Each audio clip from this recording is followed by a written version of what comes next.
அஸ்ஸலாமு அலைக்கும். Hi friend, beef gravy வந்து பண்ணலாம். அதுக்கு வந்து இப்போ நான் 1/2 கிலோ பீஃப் வாங்கியிருக்கேன். அதை கழுவி க்ளீன் பண்ணி வச்சுருக்கேன். ஃபஸ்ட்டு உப்பு சேர்க்கணும். இப்போ வந்து இதை வந்து ஃபஸ்ட்டு நம்ம விசிலுக்கு வச்சு எடுக்க போகிறோம். வந்து பீஃபை வந்து ஒரு 5-6 விசிலுக்கு வேக விட்டு எடுத்துட்டு அப்புறம் தான் நம்ம வெங்காயம் தக்காளியெல்லாம் போட்டு இதை தாளிக்க முடியும். அப்போ தான் வந்து உங்களுக்கு கொஞ்சம் சாஃப்டாக இருக்கும். ஏன்னா இது பீஃப் இல்லை, அதனால கொஞ்சம் ஹார்டாக இருக்கும். அதனால விசிலுக்கு வச்சு எடுத்துருங்க. அதுக்கு இப்போதைக்கு தேவையான பொருள் மட்டும் நான் என்னென்னு சொல்கிறேன். உப்பு போட்டோம். அடுத்து கொஞ்சம் வந்து மஞ்சத்தூள், அடுத்து கொஞ்சம் தேவையான அளவு கொஞ்சம் மட்டும் இஞ்சி பூண்டு பேஸ்ட் இப்போ சேர்த்துட்டு விசில் விடுறதுக்கு தேவையான அளவுக்கு மட்டும் தண்ணி நல்லா மிக்ஸ் பண்ணிட்டு நம்ம வந்து ஒரு 5-6 விசிலுக்கு வச்சு ஃபர்ஸ்ட் எடுத்துடலாம். இப்போ நம்ம என்ன பண்ணலாம், விசிலுக்கு ஃபர்ஸ்ட் வச்சு எடுத்துக்கலாம்.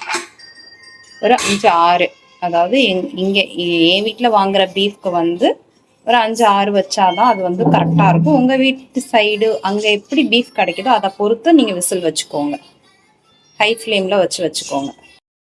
ஃபஸ்ட்டு நான் ஒரு 5-6 விசிலுக்கு விட சொல்லியிருந்தேன்ல, இப்போ நம்ம அதை விட்டு எடுத்துட்டோம். இப்போ இது வந்துருச்சா அப்படின்னு மட்டும் நம்ம இப்போ செக் பண்ணிக்கலாம். ஒரு பீஸ் எடுத்து பிளேட்டில் வச்சு செக் பண்ணி பாருங்கள். சப்போஸ் உங்களுக்கு வேகலை அப்படின்னா திரும்ப நீங்கள் என்ன பண்ணணும்னா இன்னும் ஒரு 2-3 விசிலுக்கு வைக்கலாம். இப்போ நான் இதை என்ன பண்ண போகிறேன்னா, எனக்கு இப்போ வந்து ஒரு அரைவாசி வரைக்கும் வெந்துருச்சு, அரை வேக்காடு. அதுக்கப்புறமேட்டு இதை நான் தாளிக்கும் போது திரும்ப ஒரு 3-4 விசிலுக்கு நான் வைக்கும்போது எனக்கு என்ன ஆகிடும், இது கரெக்டாக வந்துடும். ஸோ அதே மாதிரி ட்ரை பண்ணி பாருங்கள். இல்லை அப்படின்னா நீங்கள் இன்னும் 2 விசிலுக்கு வச்சுட்டு அப்புறம் திரும்ப எடுத்து தாளிச்சிட்டு விசில் வைக்கும்போது ஒரு 2 விசிலுக்கு வச்சு எடுங்க, கரெக்டாக வந்துடும். இப்போ எனக்கு இது போதும். நான் அதில் விசில் வைக்கும்போது எனக்கு ஈக்குவலாக வந்துடும். நான் அது எப்படின்றத உங்களுக்கு வீடியோவில் காட்டுறேன். இப்போ அடுத்து இந்த கிரேவிக்கு தேவையான ஆயில் சேர்த்துக்கலாம். தேவையான அளவுக்கு சேர்த்துக்கோங்க. நான் எப்பவுமே பொதுவாகவே ஆயில் உரப்பெல்லாம் கொஞ்சம் கம்மி பண்ணிப்பேன். ஸோ அதனால எனக்கு இவ்வளோக்கு நான் சேர்த்துருக்கேன். உங்களுக்கு எவ்வளோ நீங்கள் யூஸ் பண்ணுவீங்களோ அதுக்கு தக்கன நீங்கள் சேர்த்துக்கோங்க. இது கொஞ்சம் சூடாகட்டும். நான் அதுக்கப்புறமேட்டு நம்ம பட்டை, ஏலக்காய், கிராம்பு எடுத்து வச்சுருக்கோம், அதை போட்டுக்கலாம். இப்போ இந்த எடுத்து வச்சுருக்கேன் பாருங்கள், இது வந்து இதுக்கப்புறம் தான் ஆட் பண்ணி விட்டுக்கணும்.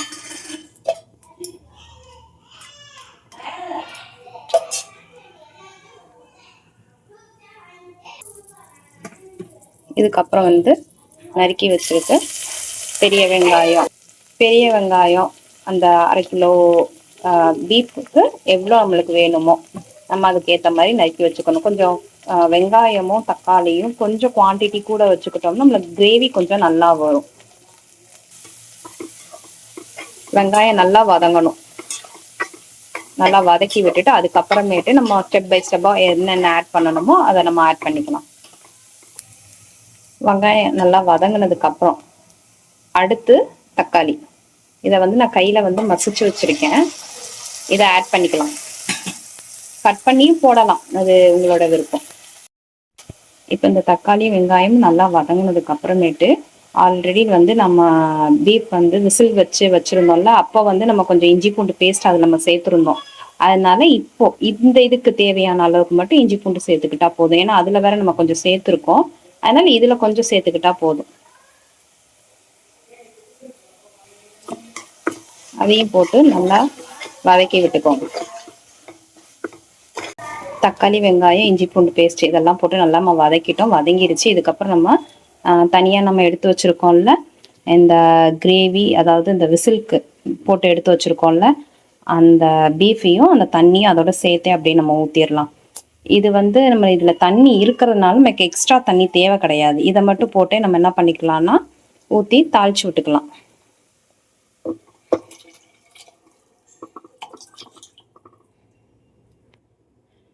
அதே போல் வந்து இதில் நம்ம விசில் வைக்கும் போதே உப்பு நம்ம சேர்த்துட்டோம். நம்ம இதுக்கு உப்பு சேர்க்க தேவையில்லை. ஃபைனலாக நீங்கள் எல்லாம் பண்ணிவிட்டு டேஸ்ட் பண்ணி பார்க்கும்போது உங்களுக்கு உப்பு பத்தலை அப்படின்னா மட்டும் உப்பு சேர்த்துக்கோங்க. எனக்கு வந்து கரெக்டாக இருக்குது, அதனால நான் உப்பு சேர்க்கலை. ஏன்னா விசிலுக்கே நம்ம வச்சாச்சு.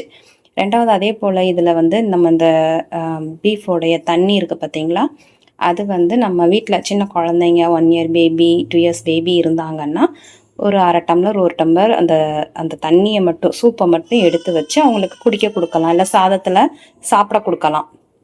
இப்போ இதுக்கு சேர்க்க வேண்டிய மசாலா பொருள் என்னென்னு பார்த்துடலாம்.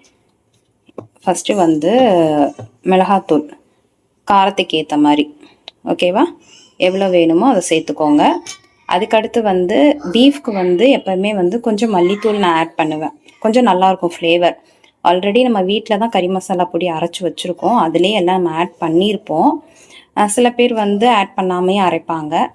இருந்தாலும் இதுக்கு கொஞ்சம் மல்லித்தூள் நம்ம சேர்த்துக்கிட்டோம் அப்படின்னோன்னா கொஞ்சம் அந்த டேஸ்ட் வைஸ் நல்லாயிருக்கும். அதுக்கடுத்து வந்து மிளகாத்தூளும் நம்ம மல்லித்தூளும் சேர்த்துட்டோமா, அதுக்கப்புறம் இதுக்கு தேவையான அளவுக்கு அந்த கறி மசாலா தூள் நம்ம வீட்டில் ப்ரிப்பேர் பண்ணி வச்சுருக்கோம்ல, அது வீட்டில் ப்ரிப்பேர் பண்ணியிருந்தா அதை வச்சு சமைங்க. இல்லை அப்படின்னா நீங்கள் வெளியே வந்து பேக்கெட் விற்கிறதுல அது வாங்கி சமைக்கலாம். பட் வீட்டில் செஞ்சு செய்கிறது வந்து உங்களுக்கு ஹெல்த்துக்கு ரொம்ப நல்லது. வெளியே பேக்கெட்டில் விற்கிறது வாங்கி நம்ம யூஸ் பண்ணுறதை காட்டிலும் வீட்டில் செய்கிறதுன்றது வந்து உங்களுக்கு நல்லாயிருக்கும், நம்மளுக்கு உடம்புக்கு ஆரோக்கியமானதாக இருக்கும். ஸோ அதுக்காக தான் மோஸ்ட்லி நான் என் வீட்டில் எல்லாமே வந்து வீட்டில் ரெடி பண்ணி வச்சுருக்கக்கூடிய பொருளாக தான் இருக்கும். மோஸ்ட்லி நான் எதுவுமே வெளியே வாங்க மாட்டேன், பொடி ஐட்டம்ஸ்.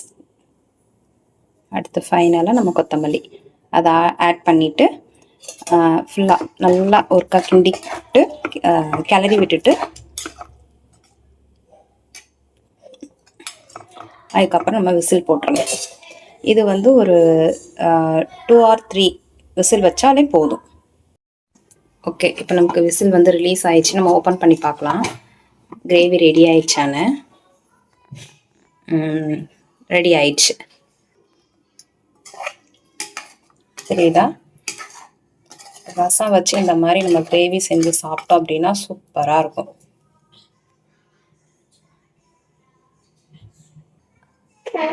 இப்போ நம்ம ஃபைனலாக பீஃப் கிரேவி ரெடி பண்ணிட்டோம்.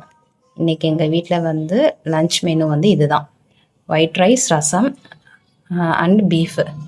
ஸோ இந்த காம்பினேஷன் வச்சு சாப்பிட்டா சூப்பராக இருக்கும். நீங்களும் ட்ரை பண்ணி பார்த்துட்டு எனக்கு வந்து கமெண்ட் செக்ஷனில் சொல்லுங்கள். என்னோடய சேனல் உங்களுக்கு பிடிச்சிருந்துச்சி அப்படின்னா சப்ஸ்கிரைப் பண்ணுங்கள், ஷேர் பண்ணுங்கள், லைக் பண்ணுங்கள். தேங்க்யூ. அஸ்ஸலாமு அலைக்கும்.